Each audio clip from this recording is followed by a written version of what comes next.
It's a brand new week and you're watching The Big Story, where we'll discuss the top news of today and explain why it matters. I'm Dylan Ang, coming to you live from the Straits Times newsroom. More than 9,000 people have been displaced by floods in Johor on Monday after being hit by heavy rain during the weekend. The other Malaysian states affected include Malacca, Pahang, Kelantan, Terengganu, Sabah and Sarawak, with Johor being hit the worst.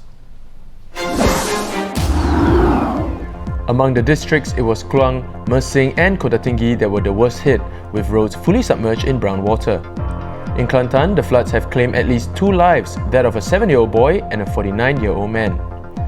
Parts of Malaysia, especially the East Coast states, are hit annually by heavy monsoon rain. With us live from Kuala Lumpur is our Malaysian correspondent Trinna Leong. Hey Trinna. Hey there, Dylan. Hi Trinna, so what's happening on the ground? What's the situation like? Right now in Kuala Lumpur, it's been raining every day with flash floods across different parts of the city. Surprisingly, today we've yet to experience heavy downpour, although it has been drizzling throughout the day.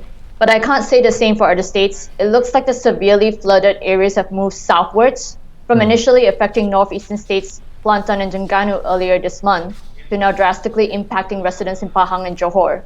In Johor alone, I think we saw the number of flood victims continue to climb the last few days, jumping dramatically from 785 evacuees last Saturday to now today 9,348 evacuees at noon. So we've even heard of a man who was rescued this morning from the rooftop of his 4-wheel drive in Johor.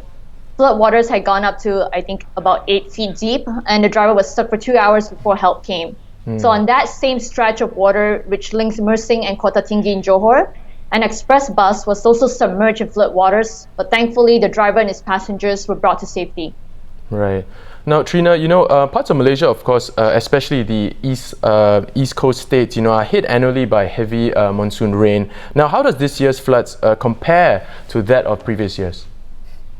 Well, I would say that this year's flood isn't the worst as compared to previous years. But that being said, neither is it good when you have evacuees in the 5-digit figure.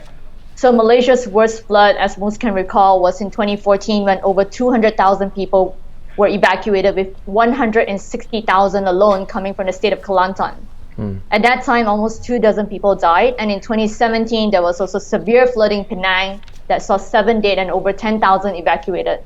So I guess all in all, I would say that this year's flood is bad, but we have also seen worse. Right now, Trinna, on a final note, what should we expect to see in the coming few days? How is the forecast looking like at the moment?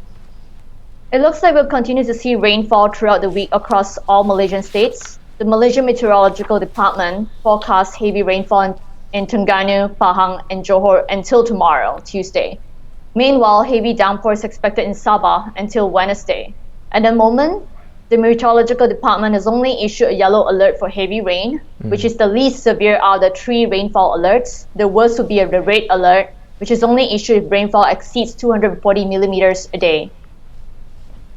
Right. Thank you, Trinna, for the updates on the situation in Malaysia. Of course, if you'd like to keep up to date with all the latest happenings, head on over to our website, straitstimes.com.